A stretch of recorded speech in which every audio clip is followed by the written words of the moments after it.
Hello, I'm Ian Stafford and with me is Lewis Moody, the former England captain and winner of 71 international test caps. We're here to discuss the final weekend of the RBS Six Nations, and we're going to move on, Lewis, to France versus Wales.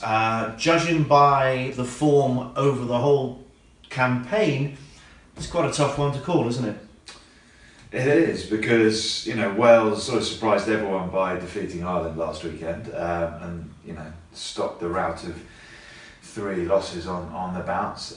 France sort of came into the competition as a bit of unknown and have performed pretty well. So this is a real battle of the unknowns. I do think it's difficult to predict. I think Wales, on the back of their resurgence from the weekend and a really solid performance against Ireland, could nip it.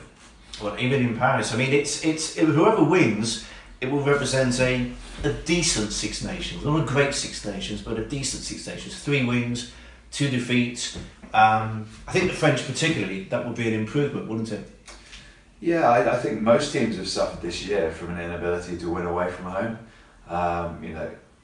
Everyone seems to be very comfortable playing their home matches, but if you want to be challenging for that Six Nations title, you need to be confident that you can win anywhere. I think Wales have been able to do that in the past, but not so much this season. They've really struggled. I'd like to see Wales sneak in and see a resurgence of their form and some of their talismanic players. Jamie Roberts coming on at the weekend and scoring, Alan Wynne-Jones, taking over as captain. They're not as bad as they've played this tournament. But then again, France at home advantage, home teams have gone well this tournament, so it will be a huge undertaking for Wales to go and win.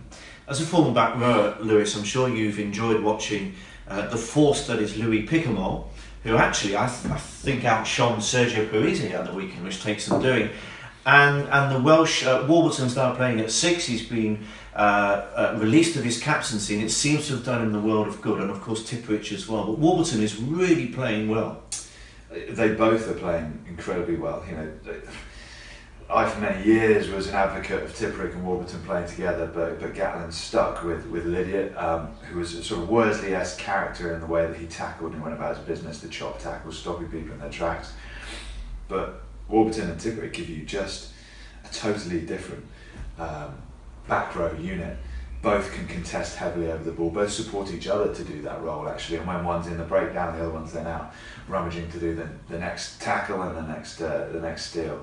Tipuric's game is a little bit more involved in the attacking side. He'll be looking for offloads and distribution and playing off the playmakers, but it's wonderful to see those two really playing in harmony together, and the fact that they've now settled on those roles. Tipuric at 7, Warburton at 6. For a few years it was the other way around, and it didn't work when it was the other way around, but it very much is now, and credit to the coaching staff of making that call.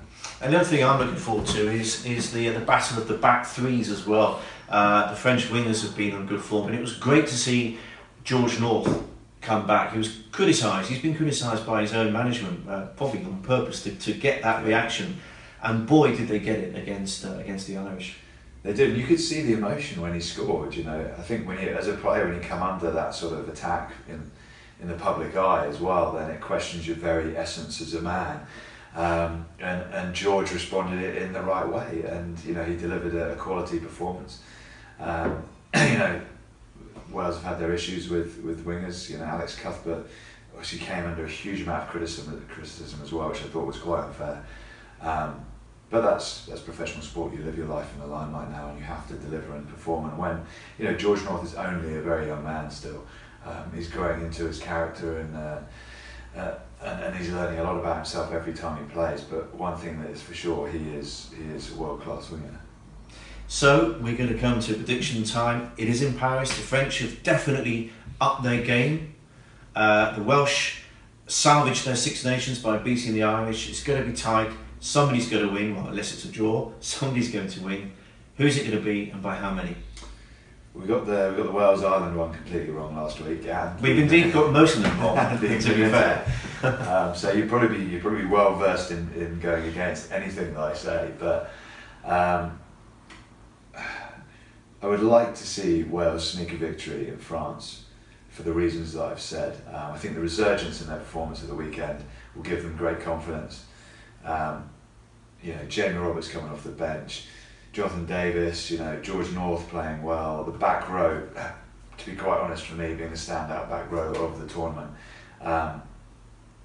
For that reason, I would like to see them win, and I think if they do, it will be by a couple of points, and it'll probably be because of the boot of Lee Halfpenny, maybe a penalty in the last few minutes or so. But if Wales get it wrong, like they have done in the 2 games prior to the Ireland match, then you could see at home a resurgent and confident French side playing with a little bit of flair again, probably take it by 10. So I've probably not helped anyone there.